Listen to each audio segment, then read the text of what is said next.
খুলেই তো রাখছি, দেখে দেখেও বলতে পারছো না। ম্যাম আমাদের তো লাং শুরু করা হয়নি, হার্ট দিয়ে শেষ করা হয়েছিল লাস্ট ক্লাসে।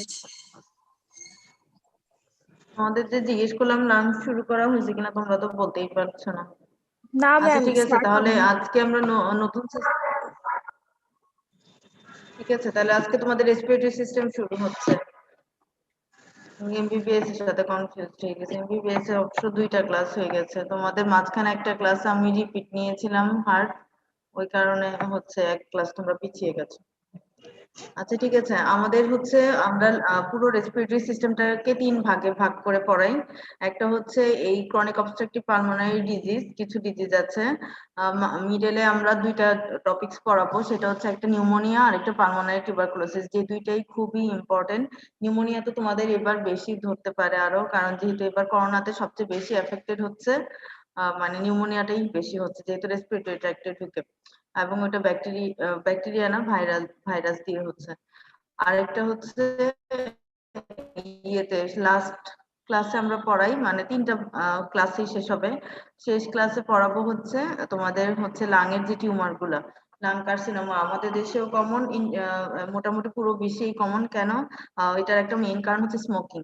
তোমরা জানো যে স্মোকিংটা হচ্ছে একটা কারণ, আর আরেকটা কারণ হচ্ছে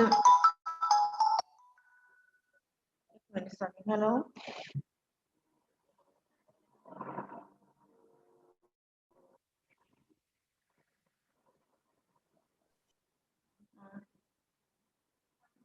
বিয়ে বিয়েতে দাওয়াত দিতে হবে বলতে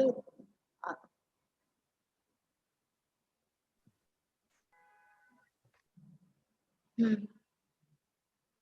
হুম হুম হুম হুম হুম 30টা দেন, 30টা। আর শুধু ন্যাশনালেই আছে 20 জন।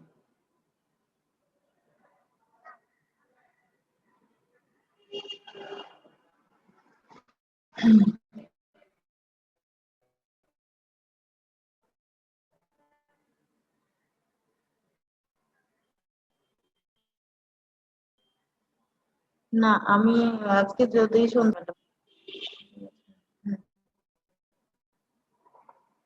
অসুবিধা নেই, এটা না করলেও হচ্ছে না তো।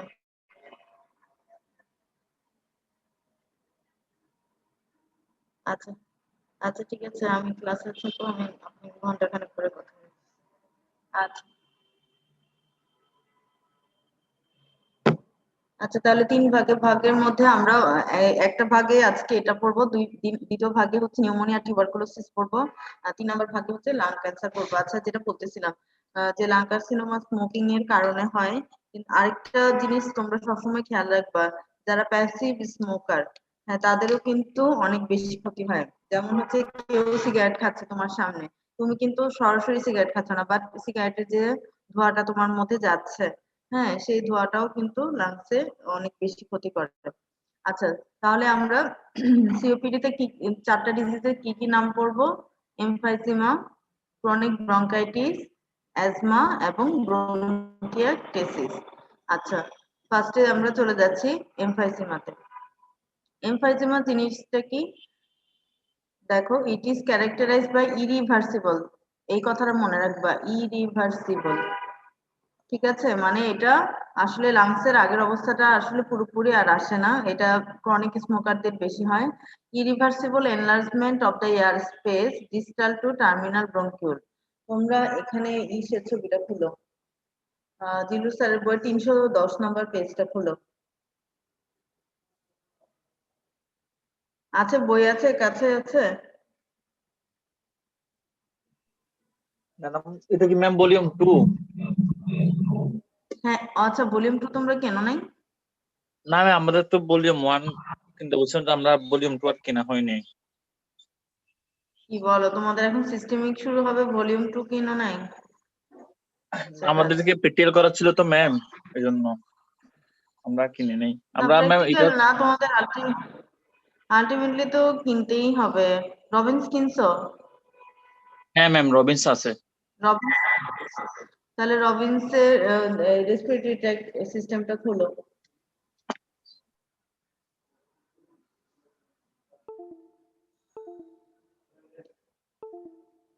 রেসপিরেটরি সিস্টেম চ্যাপ্টারটা খুলো। যাদের কেউই কি তোমরা সেকেন্ড পার্ট কিনো নাই? তো তোমরা আজকে পড়ানোর পরে পড়বে কোত্থেকে? ম্যাডাম জিল্লুরা কত পৃষ্ঠা? 310। সেকেন্ড, এটা তো ভলিউম 2 তে। জি ম্যাম, ভলিউম 2 কয়েকজনের আছে, আমার থেকেও আছে, যেমন অনেকেই কিনে নি। আচ্ছা, আমি তোমাদের ছবিটা এমনি দেখাচ্ছি খুলে, কারণ হয়তো রবিনসন অনেকেই কিনো নাই। পাইছি না, পাইছি ম্যাম। এই ছবিটা দেখা যাচ্ছে, এই যে এই ছবিটা একটু অন্ধকার মনে লাগছে। জি ম্যাম, ক্লিয়ার ভাবে দেখা যাচ্ছে না, আবার দেখাবেন? এখানে অন্ধকার।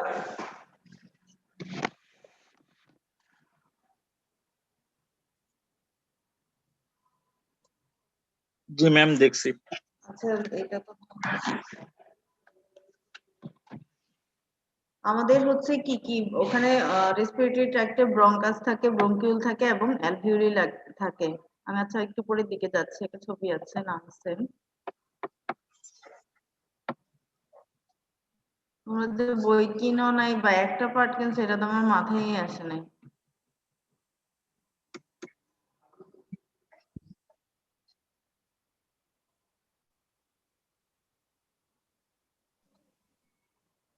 আচ্ছা, মাঝখানে যে অংশটা সেটা কি বলা হয়? ট্রাকিয়া। ট্রাকিয়া দুই ভাগে ভাগ হয়ে গেছে, দুইটা, রাইট এন্ড লেফট ব্রঙ্কাই। তারপরে এগুলো আস্তে আস্তে ব্রঙ্কিউল এবং অ্যালভিওলি, এই যে ফাঁকা স্পেস গুলো দেখছো কালো কালো, এগুলো হচ্ছে অ্যালভিওলি। ঠিক আছে? এই অ্যালভিওলি গুলো হচ্ছে এই ডাইলেটেড হয়ে যায় ডিস্টাল টু টার্মিনাল ব্রঙ্কিউল। মানে এই টার্মিনাল ব্রঙ্কিউলের পরে যেসব অ্যালভিওলি গুলো আছে এগুলো ইরেগুলার এনলার্জমেন্ট হয়ে যায়, মানে যে এরকম বড় বড় হয়ে যায়। এটা কি ইরিভার্সিবল ড্যামেজ, কিন্তু এটা আবার রিভার্স করে না। যাদের সিওপিডি আছে দেখবা যে যাদের তোমরা ক্লিনিক্যালি যখন দেখবে পেশেন্ট, অ্যান্টিরিয়র পোস্টেরিয়র চেস্ট ওয়ালটা অনেক ওয়াইডেন্ড হয়ে যায়। হ্যাঁ, মানে তাদের বাইরে থেকেই বোঝা যায় এটা সিওপিডি পেশেন্ট। ফিমেলদের সিওপিডি হয় যারা নন স্মোকার? হতে পারে। প্যাসিভ স্মোকিং এর মাধ্যমে হবে না? এটা একটা হতে পারে, আরেকটা ম্যাম রান্না করে যে ম্যাম চলে থাকতে। হ্যাঁ, ভেরি গুড। রান্না করার যে গ্যাসটা মানে ইদানিং অনেক পেশেন্ট ভর্তি হচ্ছে, মানে বিশেষ করে শীতকালে এদের তো আসলে শ্বাসকষ্টটা বেড়ে যায়, মানে যে কোনো ডাস্টে ওদের অলরেডি তার লাংসটা দুর্বল বা লাংসটা ক্ষতিগ্রস্ত, তাদের এই ঠান্ডার দিনে অথবা একটু ডাস্ট পেলে তাদের শ্বাসকষ্টটা বেড়ে যায়। হ্যাঁ, তো নিউমোনিয়া নিয়ে পেশেন্ট ভর্তি হয়। তো এই যেটা বলছে ঠিক আছে, অনেক ফিমেল পেশেন্ট আসে, আমরা কিন্তু হিস্ট্রি নেই যে সে মানে অনেক গ্রামে গঞ্জে অনেক মানুষ কিন্তু ফিমেল স্মোকার ছিল, অনেকে স্বীকার করে। আর বেশিরভাগই যাদের নন স্মোকার তাদের হচ্ছে মানে রান্নার গ্যাসের একটা মানে এটা একটা বড় ধরনের ইফেক্ট হয়। এই যে কাঠের লাকড়িতে যে ধোঁয়াটা হয় এটাও কিন্তু লাংসের ক্ষতি করে। তাহলে আমাদের মেইনলি ডেফিনিশনটা লাগবে, emphysema characterized by irreversible enlargement of air space distal to the terminal bronchiole. ঠিক আছে? এই বাকি অংশটুকু যদি না পারো লিখতে কোনো সমস্যা নাই। Accompanied by destruction of their wall without obvious fibrosis. এখানে ফাইব্রোসিস হওয়াটা ইমার্জেন্সি না, তবে তাদের ওয়ালটা, অ্যালভিওলের যে ওয়ালটা ওইটা ডিস্ট্রাকশন হয়। এখানে এটার টাইপ হচ্ছে চারটা, দেখো, সেন্ট্রি এসিনার, প্যানিসিনার, প্যারাসেপ্টাল এবং ইরেগুলার, চারটা টাইপ। সেন্ট্রি এসিনার কি? প্রক্সিমাল পার্ট অফ দ্য অ্যালভিওলিটা এনলার্জমেন্ট হবে। প্যানিসিনার হচ্ছে পুরো অ্যালভিওলিটাই এনলার্জমেন্ট হবে, প্যান মানে পুরোটা জুড়েই। প্যারাসেপ্টাল হচ্ছে distal portion of the acini involve হবে, মানে এনলার্জমেন্ট হবে। ইরেগুলার হচ্ছে সামনেও হবে পেছনেও হবে, ইরেগুলারলি এনলার্জড হয়। তাহলে এটার চারটা টাইপ আমাদের জানতে হবে। আচ্ছা, তোমরা তো বই কিনো নাই, রবিনসো এই ছবিটা আছে একটা, দেখবা যে স্মোকিং এর ছবি দেওয়া আছে। হ্যাঁ, স্মোকিং এর একটা ছবি দেওয়া আছে। এটা হচ্ছে প্যাথোজেনেসিস অফ এমফাইজিমা, এটা কিন্তু রিটেনে আসে, প্যাথোজেনেসিস অফ এমফাইজিমা। এই প্যাথোজেনেসিসটা আর ব্রঙ্কাইটিসিসের প্যাথোজেনেসিসটা নাসিন ম্যাডামের পছন্দ। হ্যাঁ, উনি তোমাদের রিটেনে এটা অথবা ব্রঙ্কাইটিসিসের প্যাথোজেনেসিস অবশ্যই দিবে। আচ্ছা, টোবাকো স্মোকিং এ এখানে যেটা লেখা আছে, টোবাকো স্মোকিং এ কিছু ফ্রি রেডিকেল তৈরি হয়। ফ্রি রেডিকেল গুলো আমাদের ক্ষতি করে না? ফ্রি রেডিকেল কোথায় পড়ছো, মনে আছে? সেলুলার ইনজুরিতে ম্যাম। সেল ইনজুরি ফার্স্ট চ্যাপ্টারে আমরা ফ্রি রেডিকেল সম্বন্ধে পড়েছিলাম, যেমন অক্সিজেন ডিরাইভ ফ্রি রেডিকেল ছিল, কার্বন ডিরাইভ ফ্রি রেডিকেল ছিল। এরকম এখানে টোবাকোর একটা স্মোকিং এর ছবি দেওয়া আছে, তারপর লেখা আছে যে এখানে হচ্ছে তোমার ফ্রি রেডিকেল প্রডিউসড হয়। প্রডিউসড হলে আমি তোমাদের পড়ে বলতেছি, কারণ তোমাদের সবার কাছে তো বইটা নাই। এখানে হচ্ছে আমাদের শরীরে কিছু অ্যান্টি প্রোটিয়েজ থাকে, যেগুলো হচ্ছে প্রোটিনের অ্যাক্টিভিটি। প্রোটিন হলে প্রোটিওলাইটিক এনজাইমগুলো কি করবে? প্রোটিনকে ডিস্ট্রয় করে।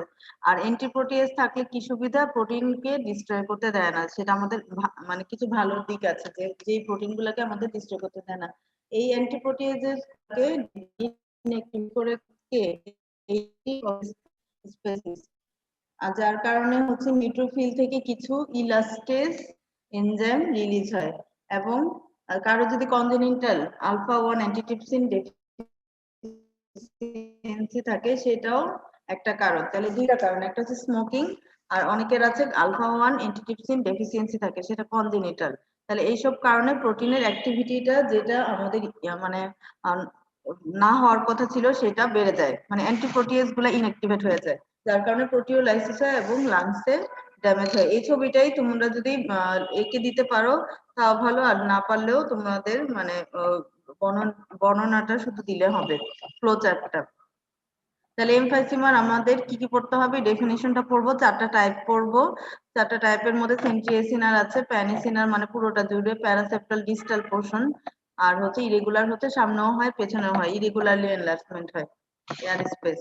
2 নাম্বার ডিজিজ আমরা কি পড়েছি? Chronic bronchitis.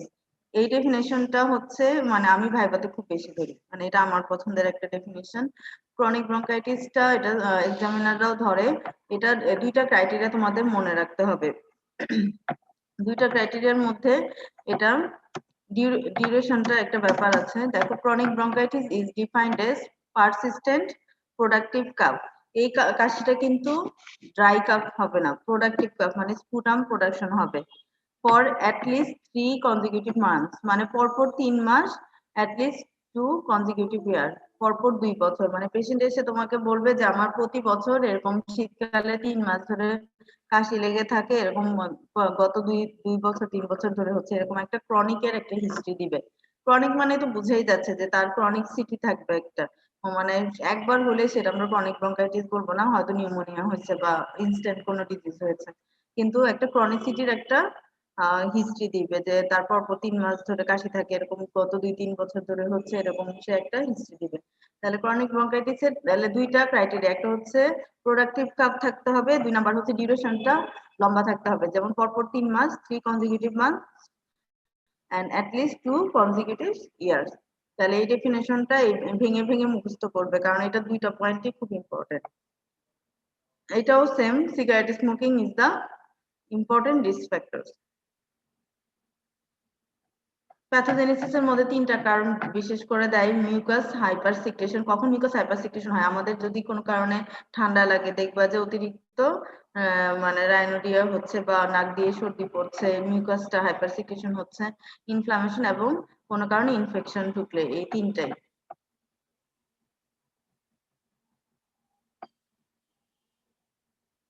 আচ্ছা, এটা একটা ইম্পর্টেন্ট ইয়েতে ডিফারেন্স, যেটা ইয়েতে ধরে তোমাদের মেডিসিনে ধরবে বেশি, যখন তোমরা ওয়ার্ডে যাবে। এই দুইটার ক্রাইটেরিয়া অলমোস্ট সেম থাকার কারণে এই দুইটা ডিফারেন্সটা তোমাদের ধরবে। দেখো, ব্রঙ্কাইটিসটা ইউজুয়ালি একটু আর্লি এজে হয়, 40 to 45 ইয়ার্স, বাট এমফাইসিমাটা একদম লেট এজে হয়। মানে এমফাইসিমার যে চেঞ্জটা ওটা আসতে আরেকটু বেশি সময় লাগে, 50 থেকে 75 বছর। ডিপসনিয়া এটা মাইল্ড এবং লেট, এটা ডিপসনিয়াটা খুব সিভিয়ার এবং আর্লি স্টেজে ধরা পড়ে। কাফ এটা আর্লি এবং কোপিয়াস, এবং এটা লেট স্ক্যান্টি। এটা কিন্তু ব্রঙ্কাইটিসে কিন্তু আমি বারবার বলছি এটা প্রোডাক্টিভ কাপ থাকবে। এমফাইসিমা কফ বেশি থাকতেও পারে, নাও থাকতে পারে। ইনফেকশন এটা কমন, এটা ওকেশনাল, কারণ তার লাংসটা অলরেডি ডিস্ট্রয় হয়ে গেছে, তার ওয়ালটা যে অ্যালভিওলার ওয়ালটা সেটা ডিস্ট্রয় হয়ে গেছে। এজন্য ইনফেকশন সবসময় থাকবে এরকম না, তার লাংসটা যেহেতু ক্ষতিগ্রস্ত, তার অল্প সর্দি কাশিতে তার ডিসপনিয়া হবে। রেসপিরেটরি ইনসাফিসিয়েন্সিটা এটা রিপিটেড হয়, আর এটা টার্মিনাল। এক্স-রেতে প্রমিনেন্ট ভেসেলস, লার্জ হার্ট, এটা হাইপার ইনফ্লেশন আমি তোমাদের দেখাচ্ছি, এটার এক্স-রেটা মানে যেটা এমফাইসিমা। অ্যাপিয়ারেন্স এটা ব্লু ব্লোটার, এটা পিঙ্ক পাফার। ব্লু ব্লোটার কেন বলা হয়? এটা হচ্ছে তোমার বেশি থাকে, সায়ানোস বেশি থাকে পেশেন্টের, মানে রেসপিরেটরি ডিস্ট্রেসটা বেশি থাকার কারণে সে অক্সিজেন নিতে পারে না এবং পেশেন্ট নিচে হয়ে যায়, এর জন্য ব্লু ব্লোটার বলা হয়।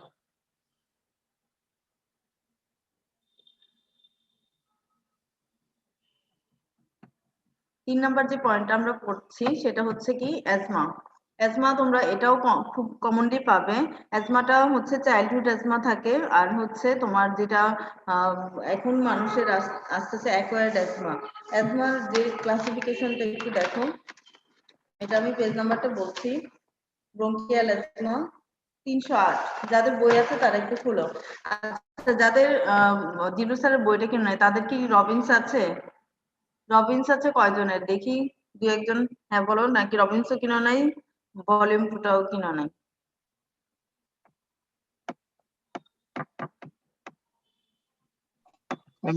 রবিনসও আছে। রবিনস মোটামুটি সবার আছে, দুইটা পার্টি আছে রবিনসও, কিন্তু দুইটা পার্ট। সিস্টেমিকটা আছে, পিডিএফ আছে ম্যাম। আরে পিডিএফ থেকে পড়ার চিন্তা ভাবনা সারাক্ষণ। এই জিলুর কম্পিউটারে পার্ট এমনিতে নাকি কিনছে তোমাদের মনে হয়। হ্যাঁ, জিলুর পার্ট এখন তো বইয়ের দোকান খোলা না? জি ম্যাম। এখন তো বইয়ের দোকান তো খোলা, সবাই তো বের হচ্ছে নাকি, সবাই তো বের হয়ে হয়ে অসুস্থ হয়ে যাচ্ছে। করোনা কিন্তু বেড়ে গেছে, তোমরা সাবধান। এই রাস্তাঘাটে এখন বেশি একটা বের হয়েও না। জি এখন ম্যাম। কিন্তু আইসিইউ ফাঁকা পাওয়া যাচ্ছে না। গতকালও আইসিইউ না পেয়ে একটা রিলেটিভ মারা গেছে, মানে ওনার আগে থেকে সিওপিডি ছিল অবশ্য। তো এখন কিন্তু তোমরা একটু সাবধান থাকো, করোনার প্রকোপটা আবার হঠাৎ করে বেড়ে গেছে অনেক। এবং যাদের ধরা পড়তেছে দেখা যাচ্ছে যে সিটি স্ক্যান করে মানে 40%, 50%, 60% লাং ইনভলভ হয়ে গেছে। আচ্ছা, তাহলে অ্যাজমাটা কি? এটা হচ্ছে এটা একটা অ্যাটোপিক, তোমাদের সবসময় মনে রাখবে অ্যাজমাটা ইউজুয়ালি একটা অ্যালার্জির হিস্ট্রি দিবে, যে আমার ধুলাবালিতে গেলে শ্বাসকষ্ট বেড়ে যায়, অথবা শীতকাল আসলে শ্বাসকষ্ট বেড়ে যায়। ঠিক আছে, অ্যাজমার ডেফিনেশনটাতে যাচ্ছি। Asthma is a chronic disorder of the conducting Airways, usually caused by an immunological reaction. তোমাদের কি হাইপারসেনসিটিভিটি পড়ানো হয়েছে মাইক্রোবায়োলজিতে? জি ম্যাম। হাইপারসেনসিটিভিটি টাইপ 1 মনে আছে? বুঝো নাই নাকি টাইপ 1 পড়াইছে, তোমরা পড়তে চেষ্টাও করো নাই? ফার্স্টে যে ঢুকলে প্রথম ফার্স্ট এক্সপোজারে কি হয়? Arming of mast cell and basophil. কথাটা পড়েছিলে, arming of mast cell and basophil, দুইটা সেলে আর্মিং হয়ে থাকে। যখন এটা রি-এক্সপোজার হয়, আবার অ্যান্টিজেন ঢুকে, তখন এই অ্যান্টিজেন অ্যান্টিবডি রিঅ্যাকশন হয়ে মাস্টেল আর বেসোফিলটা কি হবে? ভেঙে যায়।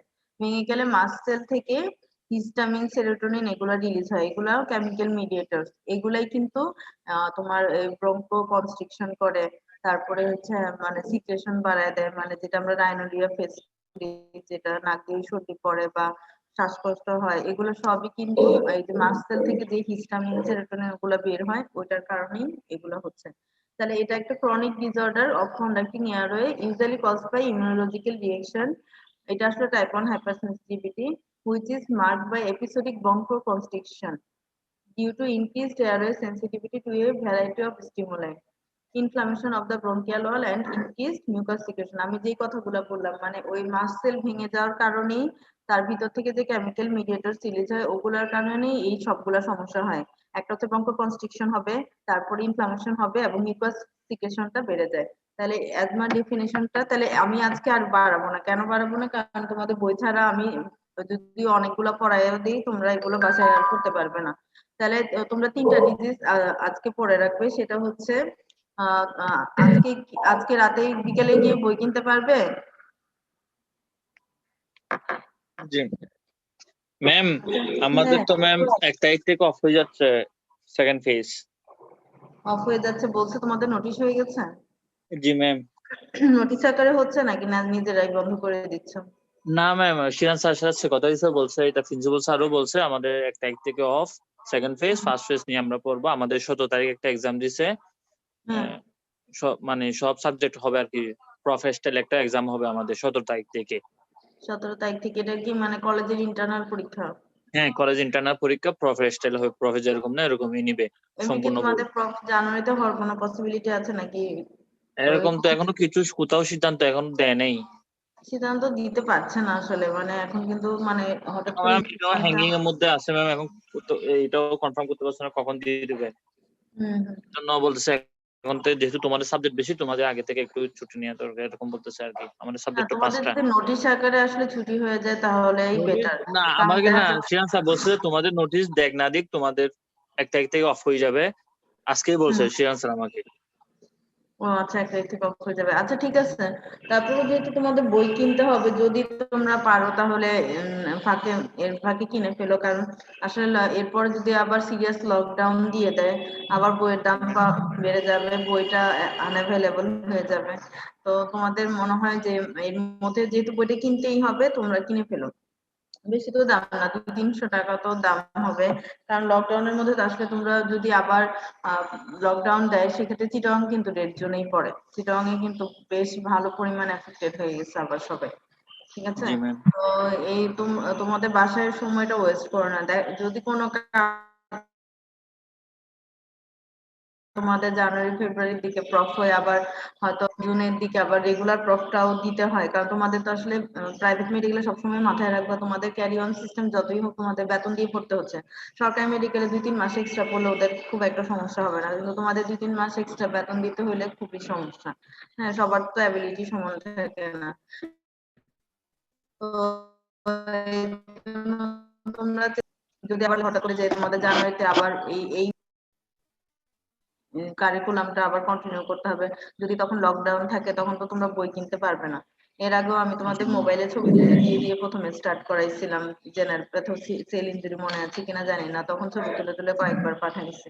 আচ্ছা যাই হোক, আজকেরটা আমি পাঠিয়ে দিব, যেহেতু মানে ইনস্ট্যান্ট। অন্তত অ্যাজমা পর্যন্ত তোমরা পড়ে রাখো, এরপরে ডিসিশন হয়ে গেলে তো ক্লাস অফ হয়ে গেলে তার কিছু করার নাই, ওটা তো তোমাদের দোষ না। এটা হচ্ছে অফিস যেটা ডিসিশন নেবে, আমরাও সেই অনুযায়ী চলবো। ঠিক আছে? তা আজকে কয়জন প্রেজেন্ট আছো? আচ্ছা, অ্যাজমাতে কি কি পড়বে আমি বলে দিচ্ছি। অ্যাজমা ডেফিনেশনটা, এটার কজেসটা খুবই নরমাল, যেটা হাউস ডাস্ট, ডেন্ডার ডাস্ট, পুলেন, যেগুলা ধুলাবালি সবই আর কি। আর ইরিটেন্টের মধ্যে যে টোবাকো স্মোক, অনেকে দেখবা যে ওই কাঠ কাটে না, কাঠ যেখানে স্লাইস হয় অথবা যেখানে কাঠের কাজ করে, ডিজাইন করে, ওদের কিন্তু খুব ডাস্ট আছে। হ্যাঁ, এইসব এগুলাকে অকুপেশনাল অ্যাজমা বলে আর কি।